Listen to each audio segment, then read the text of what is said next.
चलो मैं भी ਤੁਹਾਡੀ तरह की एक काम करने वाला इंसान हूँ, लेकिन फिर भी प्रभु ने मेरे मन च पाया कि मैं छोटा जिहा मैसेज ਤੁਹਾਨੂੰ देवां। वो देना की है बहुत जरूरी है।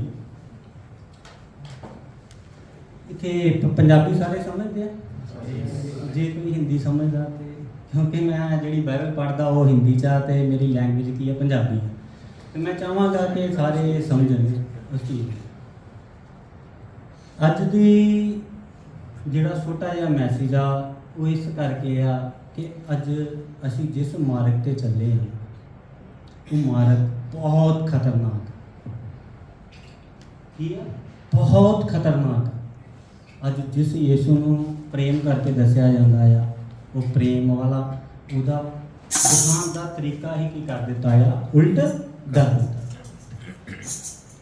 किन्ने लोग है जिहड़े 5 साल तो परमेश्वर में चलते हैं, जिन्होंने ने बपतिस्मा लिया तो पवित्र आत्मा पाया? प्लीज हाथ खड़े करें।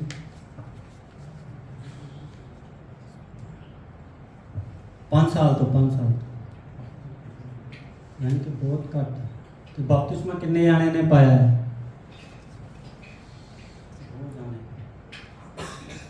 तो परमेश्वर का आत्मा, पवित्र आत्मा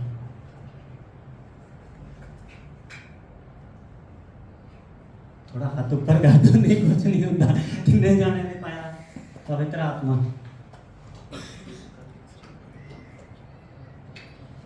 अज मैं इत्थे खड़ा, तुसीं बैठे हुए प्रचार करोगे, मैं इत्थे खड़ा होकर सुना।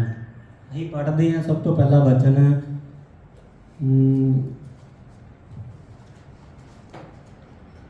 पहले आप निकालो मत्ती 22 अध्याय 14 वचन।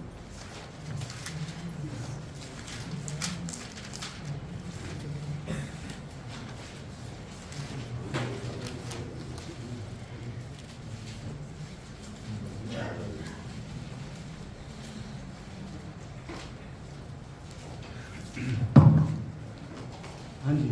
क्योंकि बुलाए हुए तो बहुत परंतु चुने हुए थोड़े हैं।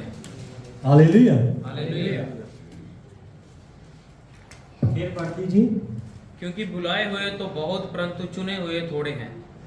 कोई इस वचन का मतलब दस सकता?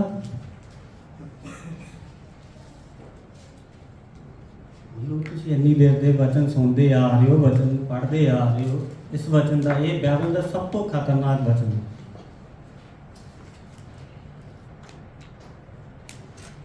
इस वचन दे विच की ऐसा की है? क्योंकि बुलाए हुए तो बहुत सारे हैं परंतु चुने हुए थोड़े हैं। बोलो कुछ तो बोलो, जो भी आंदा तुम फिर ही ना सुनोगे। ये वचन सब तो खतरनाक वचन है। तो बात सारियां की थी कि कामल वफादारी में सारे नहीं चल सके।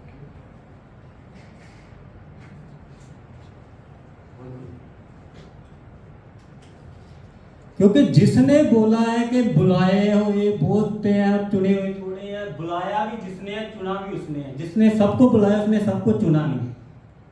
क्या किया? जिसने सबको बुलाया उसने सबको चुना नहीं। तो आज की कोई भी चर्च में चले जाओ, सब यही बोलते हैं हम चुने हुए हैं। क्या बोलते हैं? चुने हुए। तब कैसे जानेंगे कि हम चुने हुए हैं?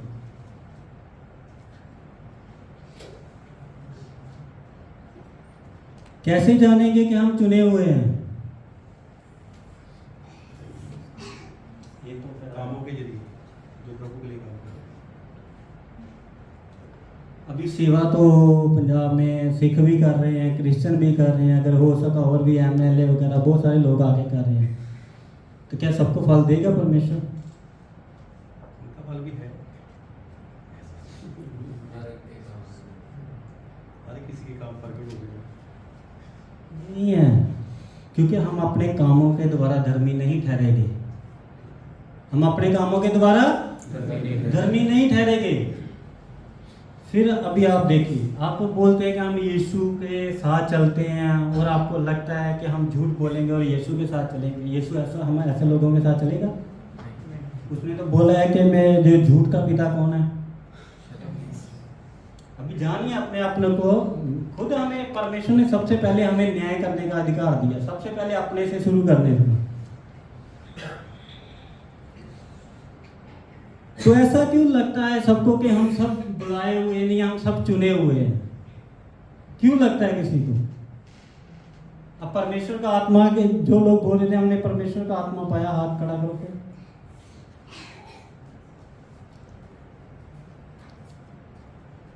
वचन में बताओ कि जब परमेश्वर का आत्मा आता है तो क्या होता है सबसे पहले?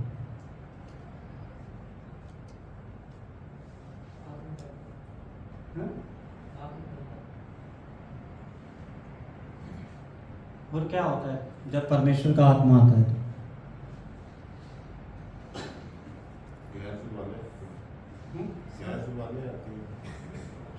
सॉरी, वो अलग बात है। सब लोग जो अपने अपने बोझ अपनी अपनी टेंशनों में होते हैं, जब खुदा का पाप होता है तो सब आसान होना शुरू हो जाता है। सबसे पहले जब परमेश्वर का आत्मा आता है तो वो आपके विवेक को शुद्ध रखता है। क्या करता है? फिर आपके विवेक को सबसे पहले वो शुद्ध करता है। फिर वो आपका जो शुद्ध विवेक है, जब आप गलती भी करोगे तो वो आपको दिखाता है कि आपने किसी से झूठ बोला है। वो क्या करेगा? आपको बताएगा। कोई नहीं आकर बताएगा आपको, आपका खुद का विवेक आपको बताएगा कि आपने झूठ बोला है। अब हम कितने प्यार से आते हैं और चर्च में आते हैं हर संडे। परमेश्वर ये नहीं देखता है कि आप आज आए हो, इधर बैठे हो, दान डाला है। परमेश्वर नहीं, परमेश्वर वो आपके 6 दिन देखता है जो आप दिन भर चलते हो और लोगों के साथ आपका व्यवहार, आपका उठना बैठना चलना फिरना। दाऊद पाप करने के बाद क्या सीखा था? पता है किसी को? दाऊद ने पाप करने के बाद क्या सीखा था? अभी नहीं, बाद में घर जाके पढ़ लीजिएगा। भजन संहिता 139 उसमें लिखा, तू मेरा उठना बैठना जानता है, तू मेरा लेटना भी जानता है और मेरे विचारों को दूर से समझ लेता है। पहले नहीं वो ये जानता था, इसीलिए अपनी स्कीम लगाया नहीं लगाया। फिर क्या बोलता है? बोलता है तू मैं इतनी नजदीकी नाल परमेश्वर को जान गया कि बोल रहा है कि जब मैं माँ के गर्भ में था तो मेरा एक एक अंग जो बन रहा था वो भी किसने देखा है? अब वो जान गया है कि परमेश्वर, जब मैं अपने बिस्तरे पर सोता हूँ ना, जो मेरे विचार चलते हैं ना, उसको भी तू जानता है। अभी आप देखिए आप कैसे खतरे में। अभी आप इसी के साथ पढ़ेंगे 24 का 35।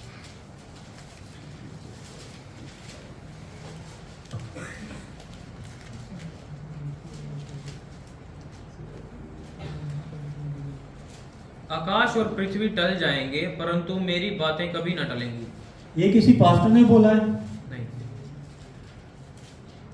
किसने बोला है? प्रभु ने बोला है। तो आकाश और पृथ्वी टल जाएंगे परंतु मेरी बातें कभी ना टलेंगी। सच है। अभी आप वचन निकालिए, इब्रानिया उसका 10 का 31 और 12 का 29, एक साथ पढ़ना दोनों। 10 का 31 एंड 12 का 29।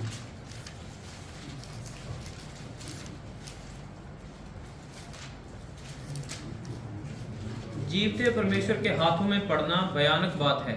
अब कोई बाइबल से इसी के साथ पढ़ दीजिए 12 का 29।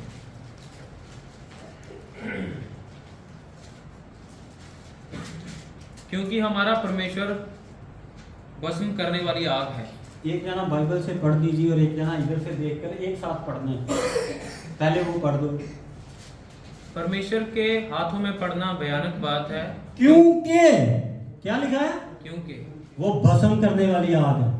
अब जो मैसेज था, हमारा जो विषय था वो मैं आता हूं उसके ऊपर। जिसके हाथ में हम आगे हैं ना, अगर शैतान के हाथ से तो वहां से तो परमेश्वर आपको बचा सकता है। अगर प्रभु के हाथ में पड़ गए हो ना, अब तो बहुत बुरी तरह फंस गए। पीछे मुड़े तो भी मरे, दाएं बाएं गए तो भी। अब रास्ता एक ही है। कौन सा रास्ता है वो? अब कौन सा रास्ता बचा है हमारे पास? वो भी पढ़ लीजिए। मत्ती उसका 7 अध्याय और उसका 13-14 वचन।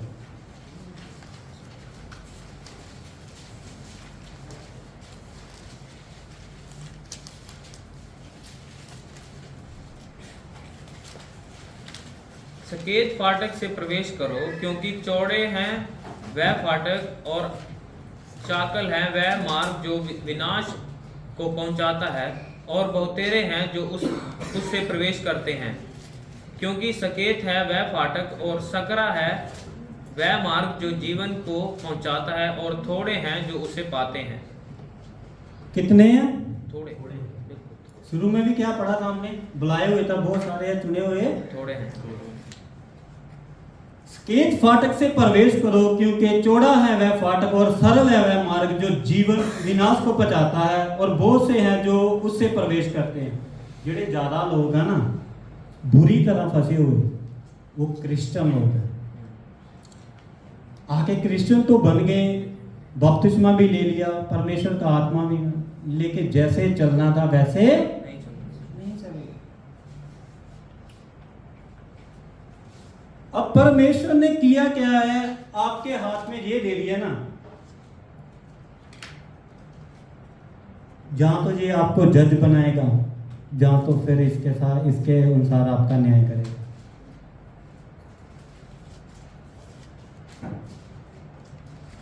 जहां तो आप जज बनेंगे उस समय, जहां तो फिर इसके अनुसार आपका न्याय किया जाएगा। और अगर अपना न्याय करना है तो किसी दिन बैठकर नई दी हुई व्यवस्था पढ़ लेना, मत्ती 5 अध्याय, मत्ती 6 अध्याय, मत्ती 7 अध्याय। आप खुद का अपना न्याय कर सकते हैं। अगर उसके अनुसार आप बैठे तो आप परमेश्वर के साथ सिंहासन पर बैठकर आप दूसरे कितने लोगों का न्याय करेंगे। अब आपको पता है ये परमेश्वर का वचन क्या है? जहां तो ये आपके लिए आशीष लेके आता है, जहां तो फिर आपके लिए न्याय का कारण है। मैं बहुत सारी चर्चों में, मैं इंडिया में नहीं जाता, मैं अपने घर में, हमारे घर में प्रार्थना होती थी तो मैं वहीं से सीखा है वचन। लेकिन यहाँ आकर मैंने बहुत सारी कलीसियों में घूमा है, बहुत सारी चर्चों में गया, क्योंकि मैं फ्री था, 2 महीने में फ्री था, तो मैं बहुत सारी चर्चों में गया। लेकिन जो मैंने देखा है ना, मसीह के लिए कोई नहीं होता, मसीह के लिए कोई नहीं है, सब अपने लिए आते हैं। पता है, आप परमेश्वर का बपतिस्मा लिए हुए, परमेश्वर का आत्मा भी आपके पास है। उसने तो आप क्रूस पर अपनी जान भी दे दी, आपके लिए कोड़े खाए, जान दे दी, आपके पापों को उठाया। पता है, आपके सब पापों को जब क्रूस पर क्षमा कर दिया ना परमेश्वर ने, प्रभु को पता था कि ये लोग इतने ढीठ हैं इस्राएलियों की तरह, फिर भी नहीं चल पाएंगे। इसीलिए फिर उसने आप एक वचन की सुविधा भी दी और आपको पवित्र आत्मा भी दिया उसको समझने के लिए। दिन तो एक एक करके निकल जाएगा, एक एक दिन करके निकल जाएगा। जो आज का दिन चला गया कल नहीं आने वाला है, कल नहीं आएगा।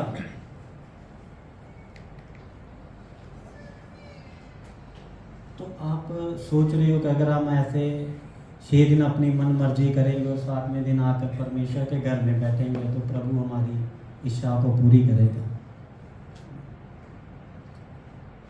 आप जिसके हाथ में पड़ गए हो ना, वो तो बहुत खतरनाक है।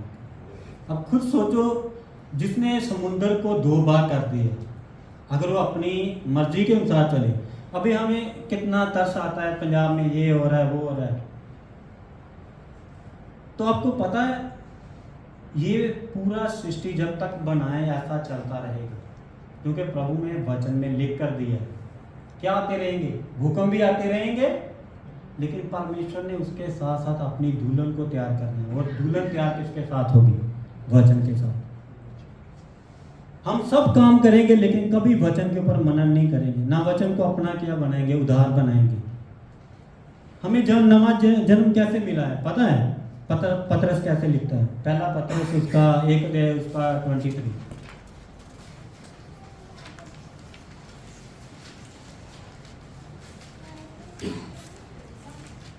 हाँ, पहला पतरस फर्स्ट चैप्टर 23।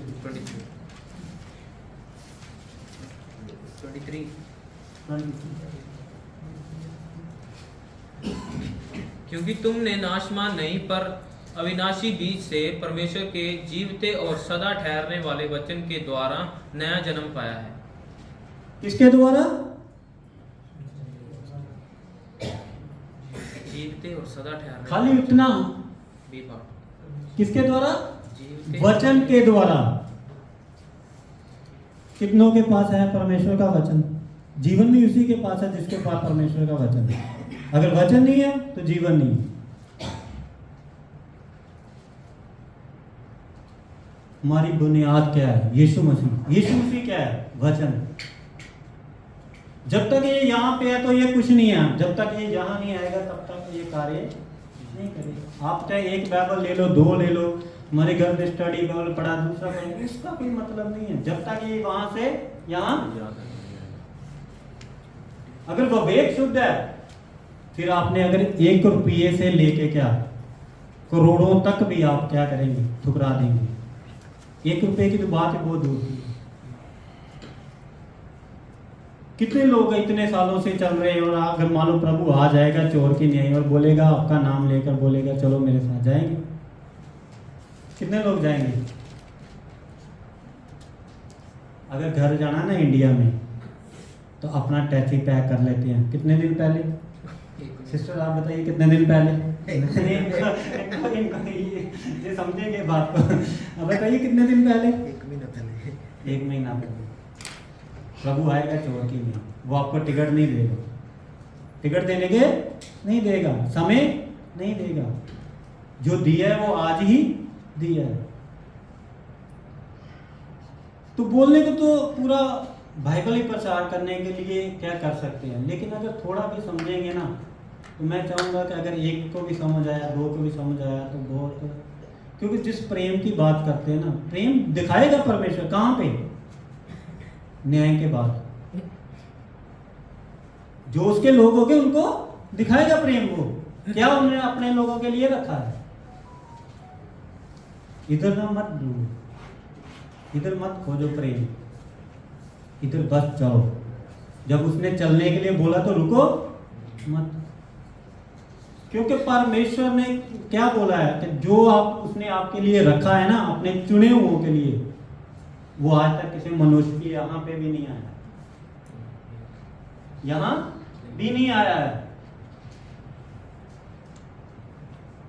तो आपको क्या लगता होगा कि ऐसे करके हम हर दिन चर्च में आएंगे, चर्च में जाएंगे, आज फ्राइडे है, कल सैटरडे है, कल भी बहुत सारी चर्चें लगेंगी, वो सब लोग यही, सब लोगों को यही है, मैं तो चुना हुआ हूँ। क्या है सबको? मैं चुना हुआ हूँ।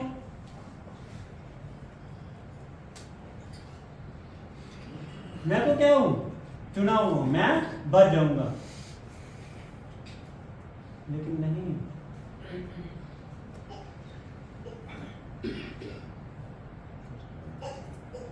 उसने अब दाऊद को नहीं बख्शा जिसे उसने खुद मसा किया था। माफ तो किया। अब दूसरे लोगों के पास और हमारे में फर्क पता क्या है? वो लोग आज बाहर बैठकर, मैं अभी इधर ही से आया तो मैंने देखा वहाँ पे वो पंजाब के लड़के थे, वो बैठकर दारू पी रहे थे और उन्होंने मेरे को ही बोला भाई आ जाओ। अब उन्हें क्या मालूम है, तो मैंने बोला नहीं भाई आप बैठो, मैं थोड़ा अंदर जा रहा हूँ। वो अगर आकर इधर एक बार घुटने टेक कर क्षमा मांगे, परमेश्वर उन्हें तुरंत क्षमा करेगा। लेकिन आपको नहीं, इतनी बड़ी आपको करेगा, क्षमा करेगा, लेकिन दाऊद की तरह पूरियां जैसे उसके साथ बर्ताव किया ऐसा तुम्हारे साथ भी करेगा। ऐसे ही नहीं बख्शेगा, बख्शेगा आत्मा को, फिर वो शरीर को बख्शने वाला। जिस शरीर के द्वारा आप लोग पाप करते हो ना, फिर ये परमेश्वर ने वो जिस समय मूसा के टाइम पे वो सांप भेजे थे ना, और पित्तल का एक सांप बनाया था, वो बीमारियों को दर्शाता है।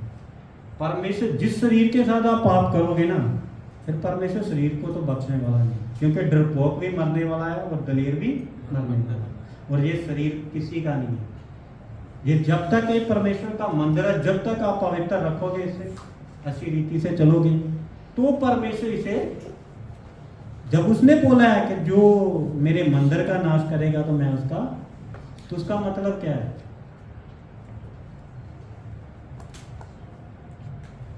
फिर वो ऐसे छोड़ने वाला नहीं है, क्योंकि वो अपनी बात का पक्का है।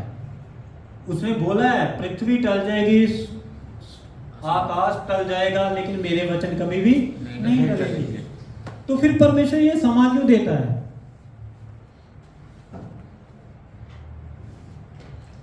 क्योंकि जो दिन और रात है ना, वो सिर्फ पृथ्वी पर है, उधर कोई समय की सीमा नहीं है।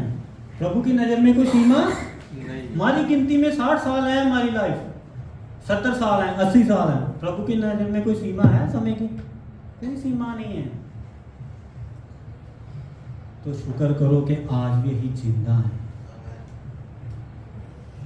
आज भी यही क्या है? जिंदा है। कब तक है मालूम नहीं।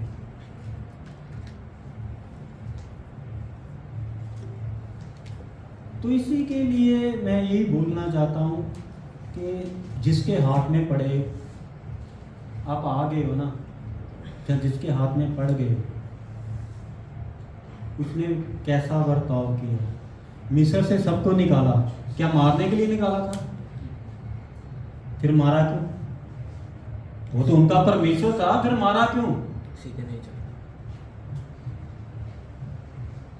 उनको तो चलने के लिए कोई दिक्कत भी नहीं थी, ना कोई उधर शॉपिंग मॉल था, ना कोई उधर इतना ज़्यादा था कि जाकर कुछ खरीदते, कुछ पैसा कमाने के लिए। फिर भी नहीं चले। सिर्फ एक ही काम था कि चलना था उनको। क्या करना था? चलना था। लेकिन वो लोग उधर ही डेरा बनाकर क्या करने लगे? कुछ रहने लगे, कुछ अपनी मन मर्जी करने लगे। तो ये बात को समझना है कि जिसके हाथ में आ गए हो ना, आप तो बहुत, और बुलाए हुए था बहुत सारे, चुने हुए। इस वचन को कभी भूलना नहीं, क्योंकि जब दुनिया देखोगे ना, आज क्रिश्चियन पूरी वर्ल्ड में 1/3 कौन लोग हैं? क्रिश्चियन लोग हैं। और ये सब स्वर्ग में मिलेंगे आपको।